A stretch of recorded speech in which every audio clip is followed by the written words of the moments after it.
I'll start by saying Eva Hesse is one of the most important sculptors in the post-war period. I think any description of Hesse has to start with the work. Who she was so much in that work. She's often grouped with the post-minimalists, and yet her work was other things as well. It could also be seen as early process art. It's installation art.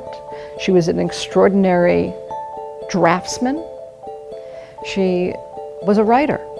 So this was someone who had a big life and lived it in a relatively short amount of time. She was incredibly important in the 60s in innovating in sculpture, in her use of materials, rope, cord, rubber, steel, anything that was available to her she used in really innovative ways. Using these other materials, ones that in fact feel more common, more banal, one could find them perhaps in the grocery store or the hardware store, brought the conversation about sculpture into a broader arena.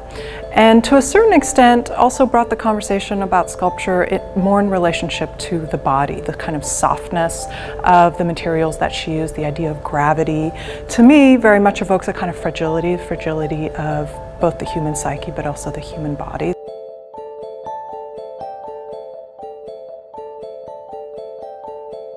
So Ennead means a group of 9, and what you have with the sculpture is a board and then these paper mache hemispheres, and each hemisphere has a string that hangs down.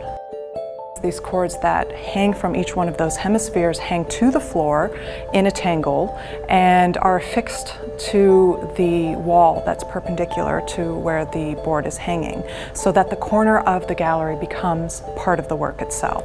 So what begins as a sculpture about geometry, about form, about the grid, becomes something about gravity, about chance, about randomness, about the circumstance of gallery architecture, and bringing that into the conversation for sculpture. Session 4 is part of a series of 5 sculptures that Hesse made between 67 and 68.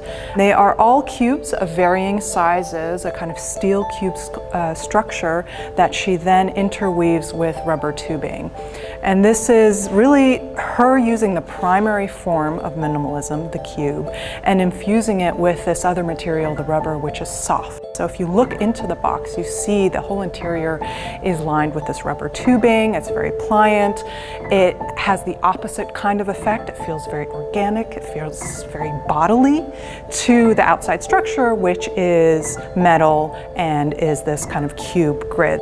I think artists working today in a sculptural medium or within space would look back at Hesse as a predecessor. We see Hesse's influence a lot in women sculptors who are using fiber and cord as their primary material, as we saw in the Fiber Arts exhibition that we had at the ICA in 2014.